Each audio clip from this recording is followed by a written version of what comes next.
महाराष्ट्रात सध्या आरक्षणावरून धग निर्माण झाली आहे। हैदराबाद गॅझेटवरून मराठा समाजासाठी सरकारने जीआर काढलाय, पण त्या विरोधात ओबीसींचे मोर्चे सुरू झाले। बंजारा समाजाने सुद्धा एसटी वर्गातून आरक्षणाची मागणी केली आहे आणि त्यांचेही रोज मोर्चे निघतायत। तर धनगर समाजाकडून जालन्यात उपोषण सुरू झालंय। पाहुयात या संदर्भातला हा सविस्तर रिपोर्ट।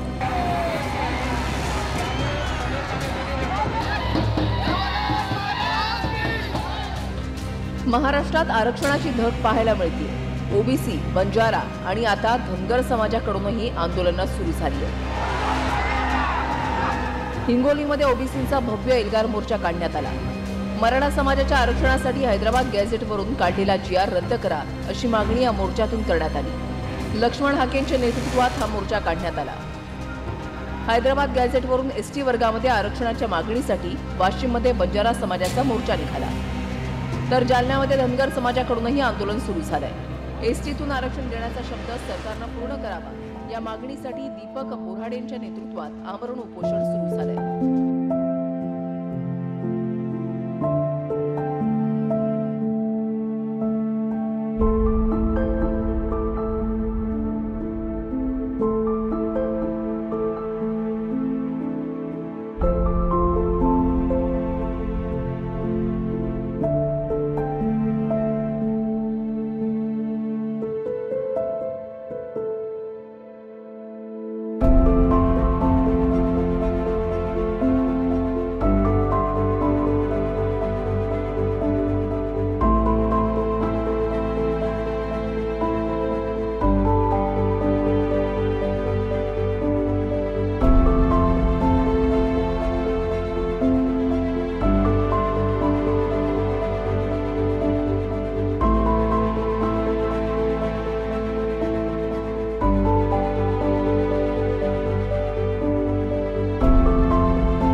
प्रिय बाबासाहेब, या काळोख्या रात्रीशिवाय मी तुम्हाला पत्र लिहू शकत नाही, कारण दिवसाच्या कोलाहलात माझ्या हृदयाचे हुंकार दाबले जातात.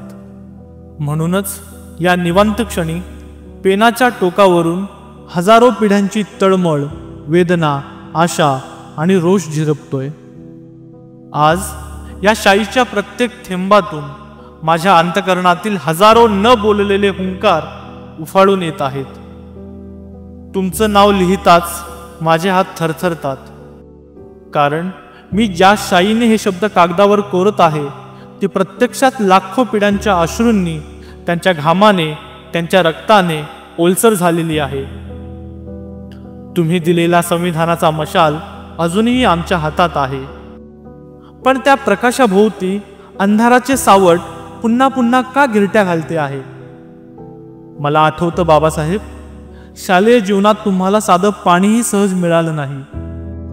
अस्पृश्य म्हणून तुम्हाला घोडागाडीत बसण्याचीही परवानगी नव्हती. त्या काळच्या काटेरी वास्तवातून तुम्ही ज्ञानाचं शस्त्र उचललत.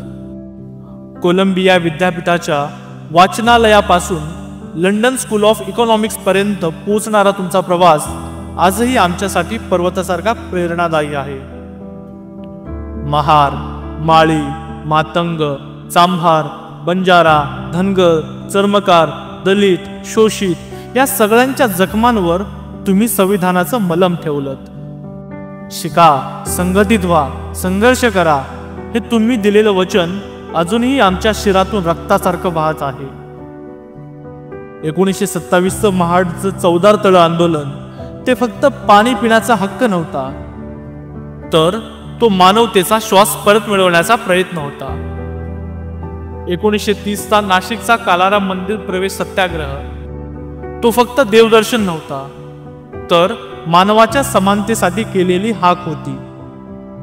पण आता 2025 मध्ये उभं राहून पाहिलं तर महाराष्ट्राची धरती पुन्हा ज्वालामुखीसारखी धगधगते आहे. मराठा समाजाचे आंदोलक जालना, बीड, उस्मानाबादच्या रस्त्यांवर उपोषणाला बसलेले आहेत. दलित, ओबीसी, आदिवासी हे आपले भाऊ, आपल्या बहिणी तेही आवाज उठवत आहेत की आमचे हक्क हिरावू नका. आणि या आवाजांच्या गर्दीत अजून एक प्रखर हुंकार उठतो, धनगर समाजाचा. शतकानुशतकं मेंढ्यांच्या कळपांसोबत डोंगरदऱ्यात फिरणारे हे लोक आजही भटकंतीच्या वेदनेत आहेत. 1960च्या दशकापासून ते आजपर्यंत त्यांचा एकच प्रश्न, आम्हाला एसटी मध्ये न्याय द्या. पण हा प्रश्न अजून उत्तरासाठी तहानलेला आहे. सोलापूर पासून साताऱ्यापर्यंत, नंदुरबार पासून चंद्रपूर पर्यंत हजारो धनगर कुटुंब ठाण मांडून बसतात. त्यांच्या हातात मेंढपाळाची काठी असते, पण डोळ्यात आशेचा दिवा लुकलुकतो. आणि त्याच सोबत बाबासाहेब अजून एक समाज संघर्ष करत आहे, बंजारा. पिढ्यानपिढ्या रस्त्यांवर, तंबूत, टोळ्यात भटकणारा हा समाज. नाव वेगवेगळं, गोर, बंजारा, लंबाडी, लमाणी, पण संघर्ष तोच. आरक्षणाच्या फसव्या वर्गवारीत अडकून हा समाज स्वतःचा हक्क शोधतोय. गेल्या काही वर्षात बंजारा समाजाने दिलेला प्रखर लढा महाराष्ट्राच्या सगळ्या कोपऱ्यात घुमला आहे. आंदोलनं, मोर्चे, उपोषणं, पण अजूनही न्यायाच्या दाराची कडी उघडली गेलेली नाही. आंध्र प्रदेश, तेलंगणा, कर्नाटक, बिहार, राजस्थान, गुजरात सगळीकडे आरक्षणाच्या ज्वाळा पेटल्या आहेत. कोणी मराठा, कोणी पाटीदार, कोणी जाट, कोणी गुज्जर, सगळ्यांच्या मागण्या वेगवेगळ्या, पण अन्यायाची जाणीव सारखीच. बाबासाहेब, तुम्ही लिहिलं होतं, राजकारण हे केवळ सत्ता मिळवण्याचं साधन नसून समाज परिवर्तनाचं हत्यार आहे. पण आज राजकारणाने आरक्षणाला फक्त मताचं गणित बनवून टाकलं आहे. आरक्षणावरून दोन समाज एकमेकांसोबत भिडतात. विद्यार्थी वर्गात एकमेकांकडे शंकेच्या नजरेने पाहतात. कुणी म्हणतं आरक्षणामुळे आमचं हक्क हिरावलं, कुणी म्हणतं आरक्षणाशिवाय आम्हाला दारात पाय ठेवायलाही मिळणार नाही. पण आरक्षणाचा अर्थ फक्त अर्थकारण नाही, तो म्हणजे शतकानुशतकांचा सामाजिक न्याय. बाबासाहेब, तुम्ही सांगितलं होतं equality is not always equity. समतेसाठी तोल सांभाळावा लागतो. बाबासाहेब, आरक्षणाचा अर्थ आजही कोणी चुकीने फक्त नोकरीसाठीच आरक्षण मानतो. पण तुम्हाला माहिती होतं, हा संघर्ष जीवनाच्या प्रत्येक कोपऱ्यासाठी आहे. जेव्हा ओबीसींचा मुलगा स्पर्धा परीक्षेत यशस्वी होऊन गावात परततो, तेव्हा फक्त त्याचा नाही तर संपूर्ण समाजाचा मान वर जातो. जेव्हा आदिवासी मुलगी जंगलातून बाहेर पडून डॉक्टर होते, तेव्हा ती फक्त औषध देत नाही तर शतकानुशतकांच्या अंधारावर प्रकाश टाकते. आज मराठा समाज म्हणतो, आमचं शैक्षणिक आणि आर्थिक मागासलेपणही ओळखा. धनगर समाज म्हणतो, आमच्या शतकानुशतकांच्या भटकंतीला थांबवा, आम्हालाही समतेची जागा द्या. आज बंजारा समाज विचारतो, आम्हाला नेमकं कुठल्या वर्गात ठेवलंय? नोंदीत आमचं नाव आहे की नाही, की हरवलं? आम्हालाही न्याय मिळायलाच हवा. आणि दलित, ओबीसी, मुस्लिम, आदिवासी सारे म्हणतात, आमचे हक्क आमच्यापासून हिरावले जाऊ नयेत. बाबासाहेब, गेल्या काही दशकात आम्ही खूप पाहिलं. 2006 मध्ये खैर लांजीचं काळं पान, जिथं दलित कुटुंबाला निर्दयतेने ठेचलं गेलं. 2016 मध्ये गुजरातच्या उना येथे दलित तरुणांना गोरे काढल्याच्या आरोपावरून बांधून मारलं गेलं. 2018 मध्ये भीमा कोरेगावच्या रणभूमीवर पुन्हा एकदा दगडांचा वर्षाव झाला. विदर्भात शेतकरी मुलांनी उपासमारीने प्राण दिले, कारण त्यांना कर्जमाफी मिळाली नाही. रोहित वेमुला सारखा तरुण म्हणतो, माझा जन्मच अपघात होता आणि जगण्याची इच्छा संपवतो. आज महाराष्ट्राच्या रस्त्यांवर आंदोलक जखमी होतात, पोलिसांच्या लाठ्या खातात, अश्रुधुरात धुसर होतात. एखाद्या गावात बंजारा उपोषणाला बसलेला दिसतो, तर दुसऱ्या तालुक्यात धनगर महिला मुलांसह न्यायासाठी धरणं धरतात. ही दृश्य फक्त आंदोलन नाहीत, ही मानवतेच्या न्यायासाठीची आरोळी आहे. बाबासाहेब, तुम्ही म्हणाला होतात, कष्टानेच हक्क मिळतात. आणि खरंच आम्ही लढलो. जालना आंदोलनात शेकडो तरुण पोलिसांच्या लाठ्यांनी रक्तबंबाळ झाले. 2018च्या भीमा कोरेगावच्या लढाईत पुन्हा एकदा जय भीमचा घोष आकाशाला भिडला. पण लढाई संपलेली नाही. आता तर लढाई भावना विरुद्ध भावना, समाज विरुद्ध समाज अशा रूपात बदलली आहे.